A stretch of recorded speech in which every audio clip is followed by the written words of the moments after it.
Objective. After listening to this lecture, you'll be able to identify recommendations for doing the different types of exercise.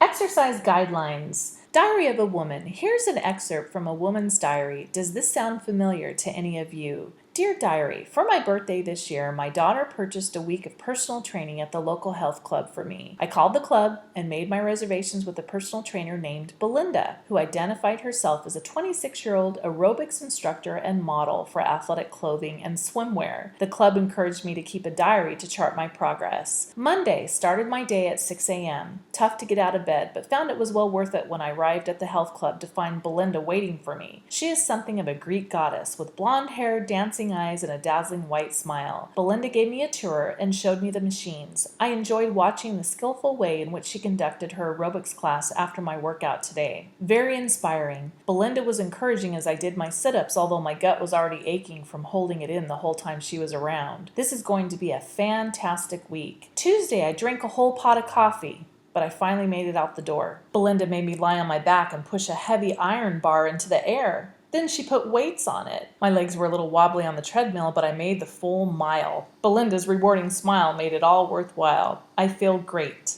It's a whole new life for me. Wednesday, the only way I can brush my teeth is by laying the toothbrush on the counter and moving my mouth back and forth over it. I believe I have a hernia in both pectorals. Driving was okay as long as I didn't try to steer or stop. Belinda was impatient with me, insisting that my screams bothered other club members. Her voice is a little too perky for that early in the morning, and when she scolds, she gets this nasally whine that is very annoying. My chest hurt when I got on the treadmill, so Belinda put me on the stair monster. Why would anyone invent a machine to stimulate an activity rendered obsolete by elevators? Thursday, Belinda was waiting for me with her vampire-like teeth exposed as her thin, cruel lips were pulled back in a full snarl. I couldn't help being a half an hour late. It took me that long to tie my shoes. Belinda took me to work out with dumbbells. When she was not looking, I ran and hid in the restroom. Friday. I hate that Belinda more than any human being has ever hated any other human being in the history of the world. Stupid, skinny, anemic, anorexic little cheerleader. If there was a part of my body that I could move without unbearable pain, I would beat her with it. Belinda wanted me to work on my triceps. I don't have any triceps, and if you don't want dents in the floor, don't hand me the darn dumbbells or anything that weighs more than a sandwich. The treadmill flung me off and I landed on a health and nutrition teacher. Why couldn't it have been someone softer like the drama coach or the choir director? Saturday, Belinda left a message on my answering machine in her grating, shrilly voice, wondering why I did not show up today. Just hearing her voice made me want to smash the machine with my planner. However, I lacked the strength to even use the TV remote and ended up catching 11 straight hours of the Weather Channel. Sunday, I'm having the church van pick me up for services today so I can go and thank God that this week is over. I will also pray that next year my daughter will choose a gift for me that is fun, like a root canal or a hysterectomy. Okay, I hope none of you have experienced anything similar to this.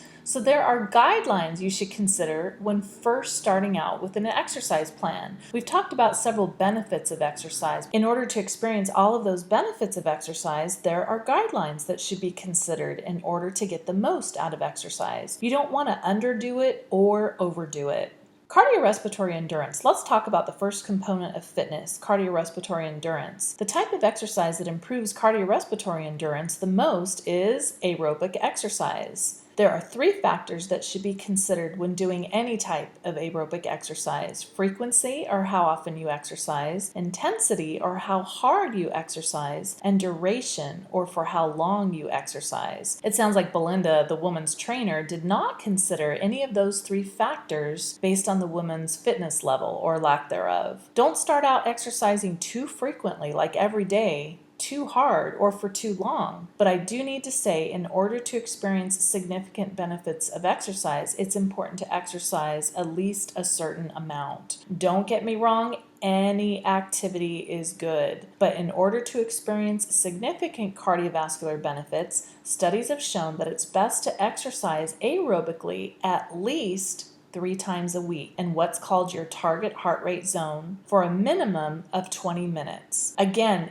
anything is good, but if you can meet these 3 minimums, the better. Target heart rate. This slide illustrates what's called the target heart rate zone. Your target heart rate, or THR, is equal to about 60 to 85% of your maximum heart rate. Your maximum heart rate, or MHR, is the maximum number of times your heart can beat. You don't want to exercise at your MHR. That's too much. That's too intense. You'll die. Athletes who are in superior condition are sometimes able to get up to 90% of their maximum heart rate. But for most people, 85% of your maximum heart rate is plenty. If you've never exercised before, or it's been a million years since you've exercised and you're completely out of shape, you'd obviously want to exercise at the lower end, closer to 60%. This is how you calculate your maximum heart rate and target heart rate, or MHR and THR. The way of finding out your real MHR is to put you on a treadmill and make you run so hard and so fast and for so long that you nearly pass out. Then we would take your pulse, and that would be your maximum heart rate. But instead of doing that, there's a simple formula that's fairly accurate. Take 220 and subtract how old you are. So 220 minus your age. There are other formulas, but this calculation is a pretty good general rule of thumb. So 220 minus your age is the approximate number of times that your heart is capable of beating in a 1-minute count. THR, or target heart rate, is a zone, so there's 2 numbers you need to calculate for THR. The lower end of the zone of your THR is calculated by multiplying your MHR by 0.6, which represents 60% of your MHR. The higher number is calculated by multiplying your MHR by 0.85, which represents 85% of your MHR. So someone who is 20 years old would have an MHR of 200 and a THR of 120 to 170 beats per minute. How do you know if you're in your THR when you're exercising? Because your heart rate immediately goes down when you stop exercising, you don't need to take your pulse for an entire minute because it wouldn't be accurate. Instead, take your pulse for 6 seconds and add a 0 or times it by 10. So if the 20-year-old took his or her pulse on a 6-second count and it was less than 12, indicating 120 beats per minute, that person would need to work a little harder and increase the intensity a bit in order to get into his or her THR. If the pulse was more than 17, that person would need to cool down a bit and ease off on the intensity. There are several good heart rate monitors, some of which beep to let you know that you're out of your THR. A heart rate monitor is, in my opinion, a good investment because it's so important to stay in that THR. But if you don't want to spend the money, another way of assessing whether your intensity is not too much and not too little is called the talk test. If you can talk with absolutely no problem and talk completely normal, like when you're not exercising, then you're not working hard enough. If you can barely talk because you're so out of breath, you're overdoing it. You should be able to talk, but be somewhat out of breath as you talk. Studies have shown that if you follow this general rule of thumb, you're most likely in your target heart rate zone. Actually, a study done at the University of Wisconsin-La Crosse had participants say the Pledge of Allegiance out loud. They couldn't mutter it under their breath, they had to say it out loud. The participants were all in their 20s, healthy and moderately active. That means probably none were marathoners or couch potatoes. Each person did 4 exercise tests on different days using treadmills and stationary bikes. During the last 30 seconds of each workout, participants were asked to recite the Pledge of Allegiance. Right after that, the researchers asked if it had been tough for them to talk. Their responses lined up with their actual ventilatory threshold readings. That is, participants who had a hard time talking were working too hard. Muscular strength and endurance. Studies have shown that those who engage in aerobic activity only still experience some muscle loss beginning in their mid-20s. It was back in 1990 that the American College of Sports Medicine declared that strength training is a necessary component to weight control efforts. Muscle mass is 3 times as metabolically active as fat, which means that it takes 3 times as many calories to maintain a pound of muscle as it does a pound of fat. So when you start to lose muscle, you lose your metabolism. You should want muscle just as much as you don't want excess fat. Just as there are minimum requirements to experience the benefits of aerobic exercise, so too it is with strength training. The recommended frequency for strength training in order to maintain muscle and prevent the muscle loss is typically at least 2 times a week. The recommended frequency in order to build or tone muscle is 3 times a week. In order to build muscle, the general rule of thumb is to do 8 to 10 reps with a heavier weight for each exercise. If you want to tone, it's generally recommended to do 12 to 15 reps with a lighter weight. The last 2 repetitions of whatever exercise you do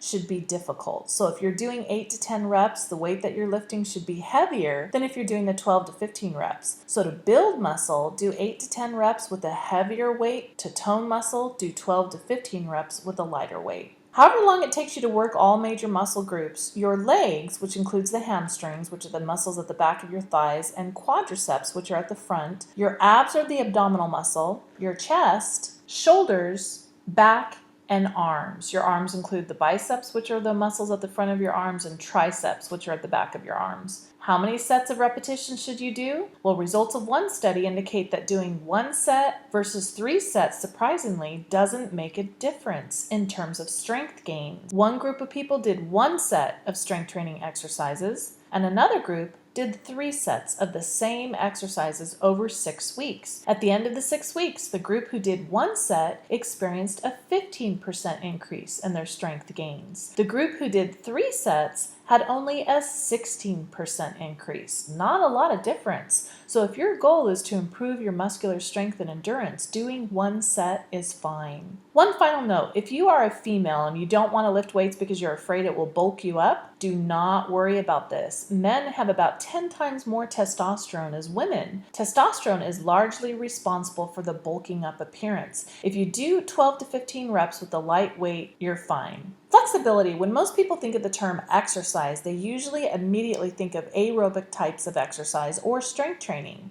Many people don't think of stretching as exercise or as a component of their fitness level.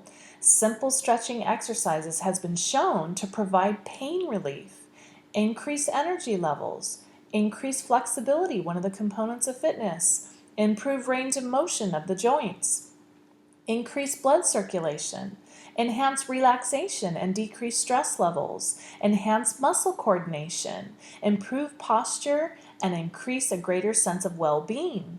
Someone can work out all the time, lift weights and do aerobic exercise, but his or her flexibility is horrible. Flexibility is one of the components of fitness. It's one of the factors that we look at to assess your fitness level. So many injuries and pain resulting from physical activity can be attributed, at least in part, to poor flexibility. It's recommended that you stretch your muscles in conjunction with both aerobic and strength training exercises. In order to get the best stretch, it's actually better if you warm up for a few minutes, then stretch, then get into your workout, then stretch again. This applies for both aerobic and strength training exercises, not just aerobic exercise. The reason you'll get a much better stretch if you stretch out after a few minutes of the light aerobic exercise or light lifting is because as your heart begins to beat faster, more blood will begin to be pumped to your extremities, your arms and legs, which causes your muscles to become warmer and more pliable. It is so much better to stretch a warm muscle than a cold one. I know, no one wants to take the time to stretch out, but it doesn't take that long and you'll have so much better flexibility if you get into the habit of doing it in conjunction with your exercise routine. Key points. Recommendations for aerobic exercise is a minimum of 3 times per week for at least 20 minutes in your THR zone. Recommendations for strength training is to work all major muscles of your body at least twice a week. Recommendations for stretching exercises is to stretch your muscles immediately after a warm-up period of aerobic and strength training exercise and after completing your workout. And that's it.